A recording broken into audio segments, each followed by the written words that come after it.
Livro de Gênesis, capítulo de número 2, versículo de número 8,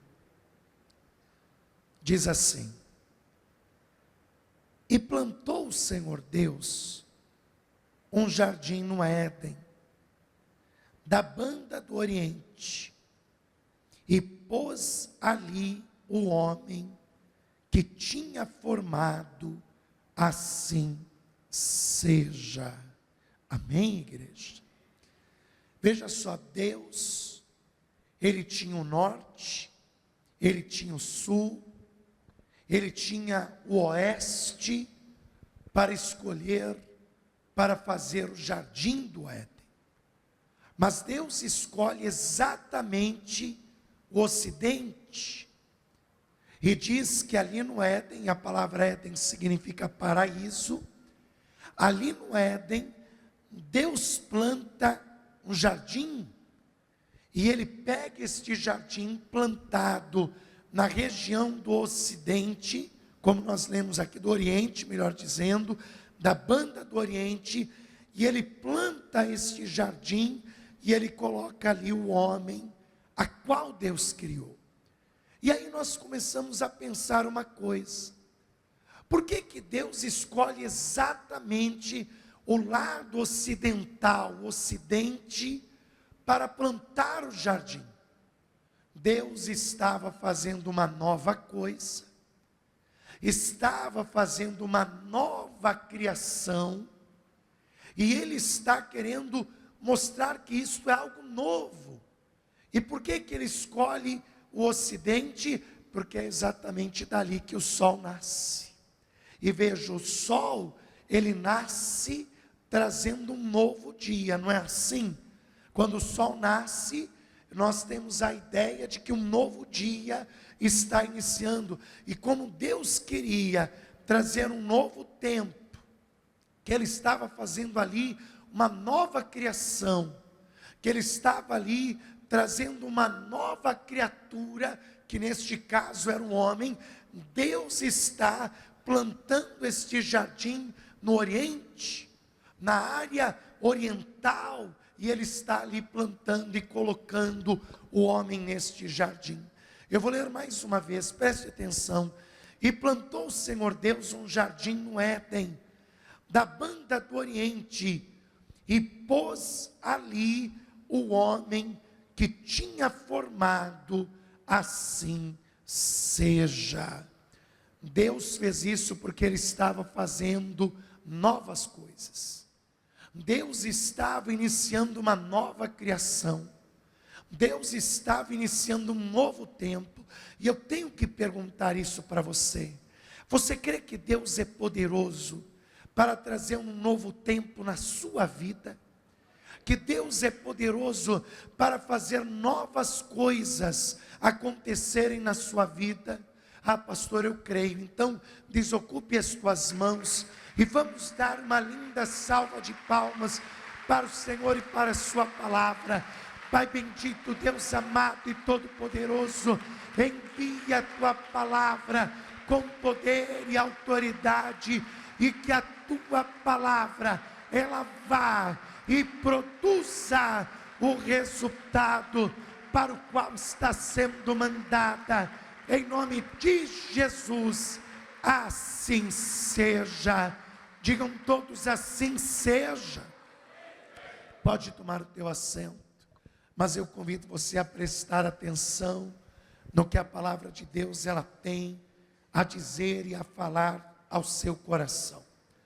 A primeira coisa deste versículo, nós já identificamos, que foi o porquê Deus escolher a banda do Oriente para plantar o jardim do Éden, ou seja, para plantar o paraíso.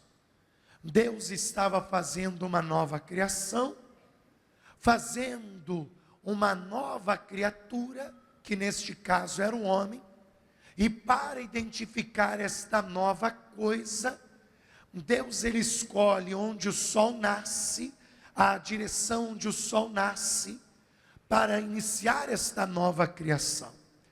Só que não apenas o jardim do do Éden, ele foi criado na região oriental, mas como também a porta do Éden, a entrada para o paraíso, Deus também a criou voltada para o lado oriental.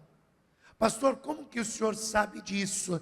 Porque o que aconteceu com a queda do homem nos identifica esta situação. Vamos aqui em Gênesis capítulo 3. O homem, ele peca no paraíso, e aí qual vai ser a reação de Deus? Expulsar o homem do paraíso. O homem vai ser expulso para que ele não tome da árvore da vida e viva eternamente. E aí nós vamos identificar a direção da porta do paraíso. Livro de Gênesis, capítulo de número 3, versículo de número 24, diz assim: E havendo Deus lançado fora o homem, pôs querubins ao oriente do jardim do Éden, e uma espada inflamada que andava ao redor, para guardar o caminho da árvore da vida. Você vê que Deus, ele expulsa o homem do paraíso, e aí Deus coloca 2 querubins para proteger a entrada do paraíso. E exatamente em qual direção Deus coloca os querubins? Exatamente a banda do oriente, porque a porta do paraíso ficava exatamente voltada para o lado do oriente, para a banda do oriente, e para proteger o caminho que dava até a árvore da vida, Deus coloca uma espada flamejante, uma espada viva e flamejante, para que guardasse o caminho até a árvore da vida. Então nós estamos identificando, diante até agora o que nós escolhemos de informação, Deus escolheu a banda oriental para fazer o Éden, e Ele fez também a entrada para o paraíso, a entrada para o Éden, voltada para a banda do oriente. Deus colocou ali 2 querubins para guardar a entrada, e uma espada flamejante para guardar o caminho até a árvore da vida.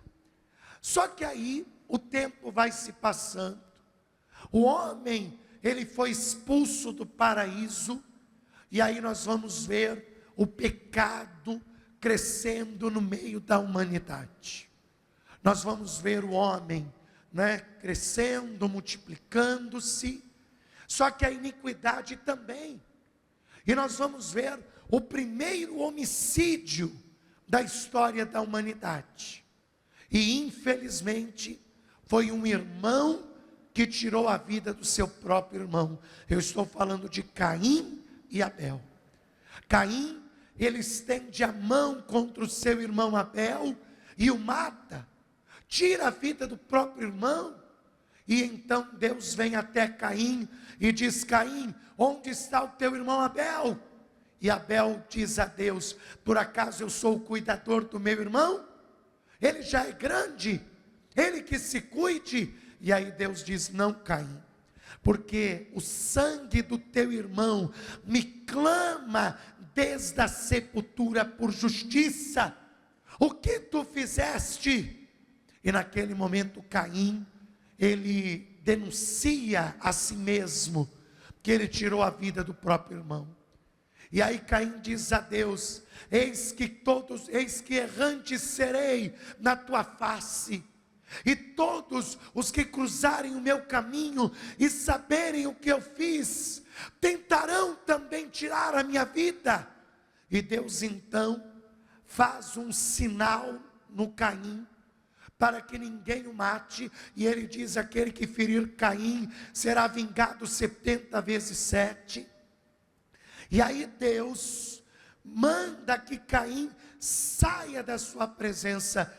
Mas será que a região onde Caim vai habitar é aleatória?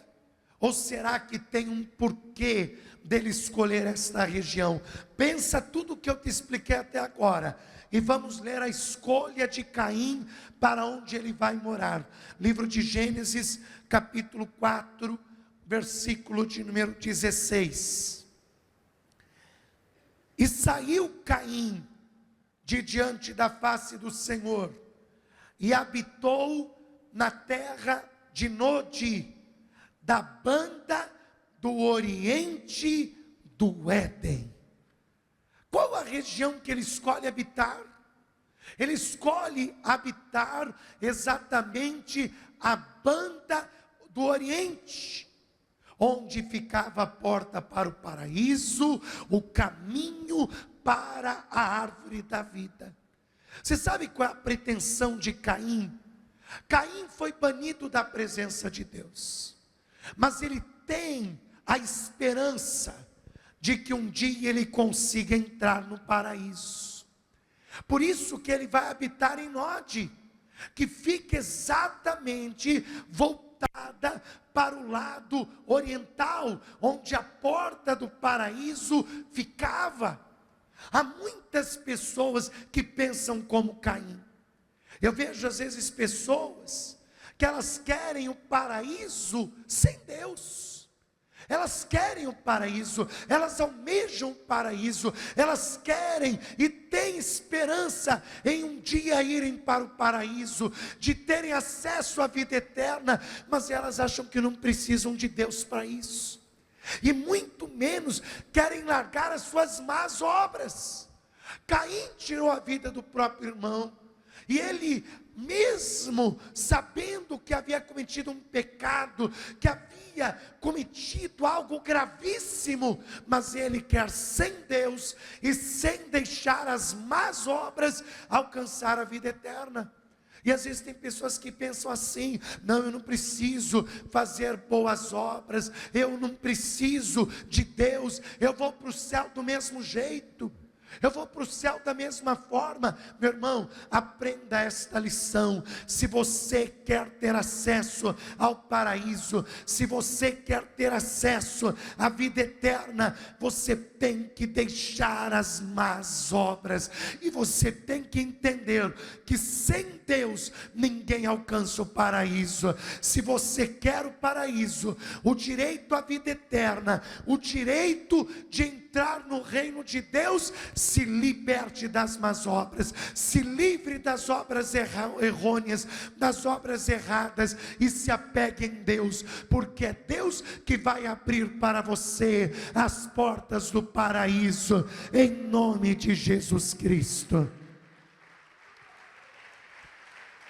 Então, Caim, ele foge da presença de Deus, depois de ter matado o seu próprio irmão, sangue do seu sangue, carne da sua carne, e ele vai para a região de Nod, esperando um dia ter acesso ao paraíso. Aí, o tempo passa mais um pouco, e aí Deus escolhe um homem, da terra de Ur dos Caldeus, chamado Abrão. Abrão, ele recebe um chamado de Deus, e Deus diz: Abrão, saia da tua terra, saia do meio da sua parentela, da casa de teu pai, e vai para a terra que eu te mostrar. Aí Abrão pega a sua esposa Sarai, pega o seu sobrinho Ló. Você sabe que Abrão nesta fase não tinha filhos, e Abrão sentia muita falta de ter um filho. E como seu irmão, o pai de Ló, morreu muito jovem, Abrão, ele assume a Ló, e ele transfere todo o carinho paterno que ele tinha para Ló, e ele tratava Ló como um filho. Então ele sai da sua terra em busca da promessa de Deus, e ele leva a Ló com ele. E diz a palavra de Deus que enquanto Ló peregrina com Abraão, eles vão prosperando, eles vão crescendo, eles vão se tornando muito ricos em gado. Só que chega uma hora que não tem mais como Abraão e Ló caminharem juntos. Eles têm tanto gado, que chega um ponto que a terra não suporta. A terra não tem pasto suficiente para alimentar todo o gado. E aí começa a haver um conflito. Os pastores de Ló começam a brigar por terras com os pastores de Abraão. E os pastores de Abraão chegam e dizem: olha, os pastores de Ló estão discutindo conosco. Abraão chama o sobrinho e diz: Ló, eu te amo, você é minha carne, você é como um filho para mim, mas eu não quero que a nossa amizade, que o nosso lado de família acabe por conflitos materiais. Porque é interessante, né? Como conflitos materiais destroem laços familiares. Eu vejo famílias se destruindo quando vai ter partilha de bens. É um absurdo, mas é verdade. Famílias que se acabam, se destroem, irmãos que até então eram amigos, próximos, aí vai fazer partilha de bem, aí começa a ter conflito, discussão, até agressão, um não fala mais com o outro, é um absurdo, mas acontece. E Abraão, que era um homem de Deus, ele diz: Ló, eu quero que o nosso laço familiar continue. Então, se você escolher ir para a banda da direita, eu vou para a banda da esquerda. E se você escolher, Ló, ir para a banda da esquerda, eu vou para a banda da direita. Ló tem a decisão de escolha. E ele levanta os olhos e ele começa a observar para que lado eu vou. Para qual direção eu vou? Qual vai ser a direção que eu escolho? Aí uma coisa Ló vê que passa despercebido por muitos, quando eles fazem esta leitura de Gênesis. Vamos aqui em Gênesis capítulo 13, livro de Gênesis, capítulo de número 13, versículo de número 10, olha o que diz aqui: e levantou Ló os seus olhos, e viu toda a campina do Jordão, que era toda bem regada, antes de o Senhor ter destruído Sodoma e Gomorra, e era como o jardim do Senhor. Qual é o jardim do Senhor, gente? O Éden, o paraíso. E plantou o Senhor Deus um jardim no Éden. E era como o jardim do Senhor, como a terra do Egito, quando se entra em Zoar. Então, Ló escolheu para si toda a campina do Jordão. Aí você pega e diz assim para mim: pastor, é só mera coincidência. Será que é mera coincidência? Olha para que lado que ele vai peregrinar. Será que é coincidência? Porque até então ele viu que era como o jardim do Senhor, não é? Como paraíso, como Éden. E aí ele vai para as campinas do Jordão. Mas olha a direção que ele vai peregrinar. E partiu Ló para o Oriente. O jardim do Éden não foi construído para a banda do Oriente. A porta do paraíso não ficava para o lado oriental. Eu mostrei isso para você. E ele vai peregrinar exatamente para o Oriente. E apartaram-se um do outro. Agora, olha que interessante. Ló também tem a esperança de encontrar o paraíso.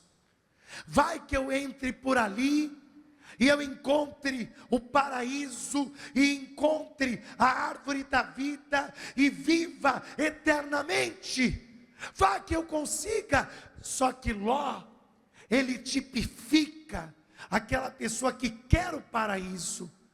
O Caim tipifica o que quer o paraíso, mas não quer se ver livre das más obras, que acha que sem Deus ele pode entrar no paraíso. E o Ló, ele tipifica aquela pessoa que, embora crente, porque Ló com o tio Abraão aprendeu a ser crente, mas não quer deixar o pecado. Porque onde que Ló vai habitar? Você sabe onde que ele vai? Entre as campinas de Sodoma e Gomorra. E você sabe que na Bíblia Sodoma e Gomorra é símbolo de pecado. É lembrado como as cidades pecaminosas. Quer dizer, o Ló, ele quer o paraíso, ele quer encontrar a entrada para o paraíso, ele quer ter acesso à árvore da vida, mas ele quer conseguir tudo isso sem deixar o pecado. Às vezes eu vejo pessoas que pensam assim, pessoas que acham que não precisam deixar o pecado para serem salvas. Pessoas que acham que podem conviver com o pecado e ir para o céu. Meu irmão, você tem que entender esta verdade. Não tem como profano ascender ao que é santo. Não tem como o que é profano, porque o pecado, ele é profano, ele profana a santidade de Deus, e a pessoa com o seu corpo, que é o tabernáculo de Deus, profanado, adentrar ao paraíso, adentrar a um ambiente que é santo diante de Deus. Então escute, se você realmente quer o paraíso, quer a vida eterna, então se liberte do pecado, lute contra o pecado, não aceite o pecado no teu corpo, não aceite o pecado nas suas escolhas, porque todo aquele que é nascido de Deus, ele luta contra o pecado, ele luta contra a vontade do pecado. Eu não estou dizendo que você não vai pecar, mas eu estou dizendo que quem é nascido de Deus não vive na prática do pecado. Ah, pastor, mas é que eu não tenho forças para dizer não ao pecado. Então clame a Deus, porque é Deus que vai te dar forças para resistir ao pecado e vencer a tentação, em nome de Jesus Cristo. Agora, quer que eu te fale uma verdade? Só Deus, preste atenção nisso, só Deus é que pode entregar o paraíso ao homem. Só Deus. Sabe o que Caim e Ló têm em comum? Ambos queriam paraíso, mas ambos queriam ascender ao paraíso do seu próprio jeito, e não do jeito que Deus queria que eles ascendessem. Eles queriam conquistar o paraíso sem deixar as suas obras más, queriam conquistar o paraíso sem deixar o seu pecado, e por isso que ambos se transpassaram só com dor e com sofrimento, somente com dor e com sofrimento. E só Deus é que pode dar ao homem o paraíso, porque isso fica muito claro quando Deus, depois que Ló se afasta dele, Deus fala para Abraão. Veja isso em Gênesis capítulo 13, versículo 14.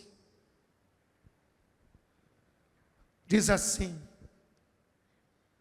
e disse o Senhor a Abrão, depois que Ló se apartou dele: levanta agora os teus olhos e olha desde o lugar onde estás, para a banda do norte e do sul, e do oriente e do ocidente. Deus está dizendo: Abraão, levanta os teus olhos, porque a partir de agora, você vai olhar para o norte, para o sul, para o ocidente e para o oriente, porque toda esta terra que vês, te hei de dar a ti e a tua semente para sempre. Preste atenção, Deus está dizendo: sou eu que vou te dar, Abraão, sou eu que vou dar para você todas estas bênçãos, sou eu que vou te dar, e é Deus que dá a nós a entrada do paraíso, é Deus que concede a nós a entrada à vida eterna. Por isso que a palavra de Deus diz que a salvação não vem por obras, para que nenhuma carne se glorie diante de Deus, mas a salvação vem mediante a fé. Pela fé sois salvos, e isso não vem de vós, mas é um presente de Deus. É Deus que dá ao homem a entrada para o paraíso, em nome de Jesus Cristo. E sabe qual é a porta para o paraíso? Pastor, é Deus que dá a entrada para o homem é o paraíso. Mas sabe qual é a porta para o paraíso? Ah, pastor, onde que está a porta para o paraíso? Pode virar o Iraque de ponta cabeça, porque a região onde identifica que o paraíso ficava, era para a banda do Oriente, na região onde hoje constitui Iraque. Você pode ir lá, virar o Iraque de ponta cabeça, você não vai achar porta nenhuma para o paraíso. Você não vai achar porta nenhuma para o paraíso. Você não vai achar nenhuma entrada para o paraíso, porque a porta para o paraíso, ela não é física, mas a porta para o paraíso, ela é espiritual, e a porta para o paraíso, ela tem nome. Pastor, a porta para o paraíso tem nome? Sim, Evangelho de João, capítulo 10, versículo de número 7. Evangelho de João, capítulo 10, versículo de número 7. E tornou, pois, Jesus e disse-lhes: em verdade vos digo que eu sou a porta das ovelhas, e todos quanto vieram antes de mim foram ladrões e salteadores, mas as ovelhas não os ouviram. Eu sou a porta, e se alguém entrar por mim, salvar-se-á, e entrará, e sairá, e achará pastagens. Aleluia. Jesus é a porta para o paraíso. Jesus é a porta. Ele afirma: eu sou a porta, e aquele que entrar por mim, salvar-se-á, e entrará, e sairá, e encontrará pastagens.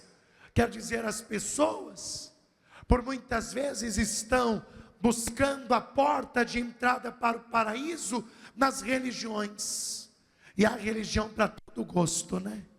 Tem religião para todo gosto. Quem gosta de azul tem a religião para o azul.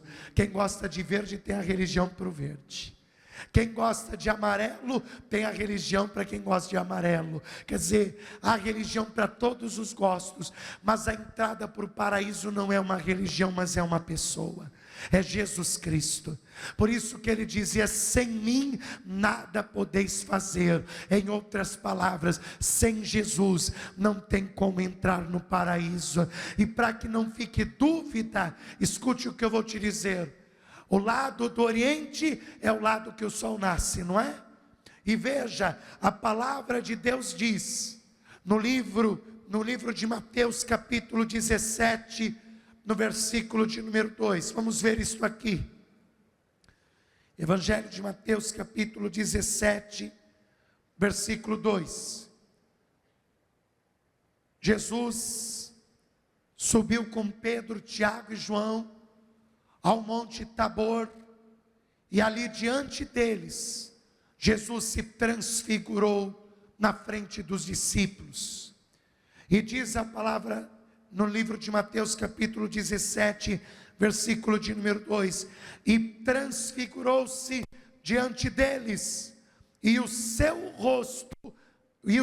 rosto resplandeceu como que a igreja, como o sol, e as suas vestes se tornaram brancas como a luz. Lembra que eu te disse que é do lado oriental que nasce o sol? O rosto de Jesus resplandeceu como o sol, resplandeceu como o sol, e as suas vestes como raios de luz. Ah, pastor, ainda não me convenceu. Então vamos em Apocalipse capítulo 1, livro de Apocalipse, capítulo de número 1, versículo de número 16. João está na ilha de Patmos, exilado, quando então ele tem a visão do Cristo ressuscitado diante dele. E João descreve esta visão que ele teve acerca de Jesus, do Cristo ressuscitado. E João, no versículo de número 16, ele diz assim: e ele tinha na sua destra 7 estrelas, e da sua boca saía uma aguda espada de dois fios, e o seu rosto era como o sol, quando na sua força resplandece. Sabe o que significa isso? Que Jesus não é somente o sol da nossa justiça, mas que Jesus é aquele que pode fazer algo novo em nossas vidas, porque Ele não apenas é o sol da justiça, mas Ele é a porta que nos conduz até a vida eterna, em nome do Deus Todo-Poderoso. Vamos aplaudir ao Senhor por isso. Por isso, que todo aquele e aquela que quer ter direito à vida eterna, ele precisa fazer de Jesus o Senhor e Salvador da sua própria vida. Quando você fizer Jesus o Senhor e Salvador da tua vida, aí sim você vai ter acesso à vida eterna e à certeza da tua salvação. Se coloque de pé no seu lugar. Só que há um detalhe que eu quero falar para você de pé no seu lugar. Quando Deus prometeu abençoar Abraão, Deus disse a Abraão: percorre esta terra. Percorre esta terra, a norte e sul, ocidente e oriente, porque eu darei a ti e a tua semente. E diz no versículo 18, lá em Gênesis 13: e Abrão armou as suas tendas, e veio e habitou nos carvalhais de Manre, que estão junto a Hebrom, e edificou ali um altar ao Senhor. Você vê que Abraão, ele edifica um altar a Deus, estabelece a sua tenda junto a Hebrom e aos carvalhais de Manre. Gente, tudo isso é significado espiritual. Primeiro, você tem que ter uma vida junto ao altar de Deus. Você tem que edificar a tua vida junto ao altar de Deus. Em Hebrom, sabe o que significa Hebrom? Comunhão, em comunhão com o altar de Deus. Tua vida tem que estar em comunhão com Deus. E você tem que ser como os carvalhais. Você sabe que o carvalho, ele é a árvore mais resistente que existe. Sua madeira resiste às intempéries do tempo. E as suas raízes são tão profundas que ninguém consegue desarraigar um carvalho. Ninguém consegue derrubar um carvalho arrancando as suas raízes, porque as suas raízes são extremamente profundas. E é isso que Deus está falando conosco. Porque se queremos salvação, se queremos o paraíso, a vida eterna, não podemos ficar confiando em obras, confiando em até mesmo atitudes. Nós temos que confiar sim em Deus, nos livrarmos do pecado, do engano, lutarmos contra a nossa própria carne, para termos comunhão com Deus, para estarmos em comunhão com o altar de Deus, porque aí sim nós teremos a vida eterna. Sabe o que Jesus disse em certa ocasião? Jesus disse assim: do que adianta o homem ganhar o mundo inteiro, se ele perder a sua alma? Jesus falou uma coisa real. Olha como tudo perde sentido. Às vezes eu vejo pessoas lutando tanto por bens, por cargos, lutando tanto por posição, mas do que vai adiantar conquistar tudo isso aqui e depois passar a eternidade no inferno? Do que adianta? Você vê que perde o sentido da coisa. Agora tudo ganha sentido quando você cuida da tua salvação, porque aí vale a pena você conquistar estabilidade, posição, bens nesta terra, porque você entende que o bem maior você já conquistou, que é a vida eterna. E tudo isso é só para você esperar, para que você espere aqui na terra aquele glorioso dia que você vai se encontrar com Jesus lá no céu. Então aí tudo ganha sentido. Aí tudo ganha sentido.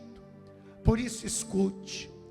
Se você ainda não entregou sua vida a Cristo, entregue a tua vida a Jesus hoje. E se você já entregou a sua vida a Cristo, mas por algum motivo se desviou, se afastou da igreja, se por algum motivo você se distanciou de Deus, e até tem se sentido como um filho pródigo, uma filha pródiga, faça o seguinte: se você ainda não entregou a sua vida a Cristo, entregue. E se você já entregou sua vida a Cristo, mas se distanciou de Deus, se reconcilie com Jesus hoje. Se reconcilie com Jesus agora. Por isso, você que nesta noite quer entregar a sua vida a Cristo e quer se reconciliar com Jesus nesta noite, pastor, eu quero entregar a minha vida a Cristo, eu quero me reconciliar com Jesus. Levante a sua mão direita aos céus, que eu vou orar por você. Tanto você que quer entregar a sua vida a Cristo, quanto você que quer se reconciliar com Jesus, levante a sua mão direita aos céus, que eu vou interceder pela sua vida. Você que levantou a sua mão, saia do seu lugar e venha aqui à frente. Deixe eu orar por você, deixe eu orar pela sua vida, deixe eu orar pela entrega da sua vida a Cristo e pela sua reconciliação com Jesus. Agora, se você já está na igreja, isso, venha entregar a sua vida a Jesus, venha se reconciliar com Jesus, venha se reconciliar com Cristo, venha entregar a sua vida a Cristo nesta noite. Isso, venha, não se detenha no seu lugar, mas venha, porque não adianta o homem ganhar o mundo inteiro e no fim de tudo perder a sua salvação. Isto, venha se reconciliar com Jesus, venha entregar a sua vida a Cristo. Eu espero você vir, eu espero as pessoas chegarem aqui diante do altar. Vamos aplaudir mais ao nome de Jesus. Agora, se você já está na igreja, já está na presença de Deus, só que você tem temido pela sua salvação. Pastor, às vezes eu me sinto fraca, eu me sinto desanimado, desanimada. Pastor, às vezes eu sinto como se eu não fosse conseguir perseverar até o fim, como se eu fosse cair. Pastor, ora por mim, porque eu não quero perder a minha salvação.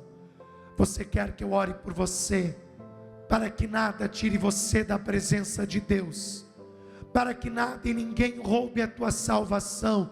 Pastor, eu quero. Então vem aqui diante do altar que eu vou orar por você. Eu vou orar pela tua vida, eu vou orar por você, para que nada e ninguém roube a tua salvação. Isso, vem aqui diante do altar de Deus. Vem aqui diante do altar de Deus. Se você puder, dobra o teu joelho comigo. Se você não puder dobrar o teu joelho, não tem problema, você permaneça de pé. A igreja estenda as mãos em direção destas vidas, porque o nosso papel como igreja é orarmos uns pelos outros, é intercedermos uns pelos outros. Então vamos interceder por estas vidas. Você que está entregando a sua vida a Cristo, você que está se reconciliando com Jesus nesta noite, ore assim comigo: meu Deus e meu Pai, eu venho pedir o perdão dos meus pecados, das minhas falhas, pois eu recebo ao teu Filho Jesus Cristo como meu Senhor e meu Salvador. Escreve agora o meu nome no livro da vida e me conceda o direito, a salvação e a vida eterna. Senhor, me abençoe neste instante, fortalece os meus passos e me firma a cada dia mais na tua presença, em nome de Jesus. E você que já está na casa de Deus, mas quer que Deus renove a sua fé, que Deus renove as suas forças, ore assim comigo: meu Deus e meu Pai, eu venho pedir a tua bênção neste instante, e pedir que o Senhor coloque agora as tuas mãos sobre a minha vida e me abençoe com seu poder. Senhor, me conceda a tua graça, a tua bênção, e fortalece os meus passos e firma os meus caminhos, pois o meu desejo é alcançar a salvação e a vida eterna. Senhor, não permita que eu desista da minha caminhada contigo, mas firma os meus passos a cada dia, em nome de Jesus. Deixa eu orar por você agora. Senhor, amado Deus e querido Pai, aqui estão estes teus filhos e filhas na tua presença, que recebem ao teu Filho Jesus Cristo como seu único, suficiente, exclusivo e eterno Salvador. Meu Pai, escreva o nome desta pessoa no livro da vida e lhe conceda o direito à salvação e à vida eterna. Olha para estas vidas que estão se reconciliando. Senhor, lhes perdoe as ofensas, as falhas, e restaura a fé e as forças desta pessoa, para que ela volte a caminhar contigo. E olha para estes que já estão na tua casa, que já estão na tua presença, que já estão diante de ti, mas estão lutando porque não querem fraquejar, não querem desanimar, não querem parar no meio do caminho. E Pai, eu te suplico que o Senhor restaure a fé e as forças desta pessoa, restaure o ânimo dele, dela, para que eles se firmem na tua casa e na tua presença. Pai, não permita que o desânimo, que a fraqueza entre neste coração, mas firma os passos do teu filho e firma os passos desta tua filha, em nome de Jesus. Que assim seja feito, para a glória do teu santo nome. Amém e graças a Deus.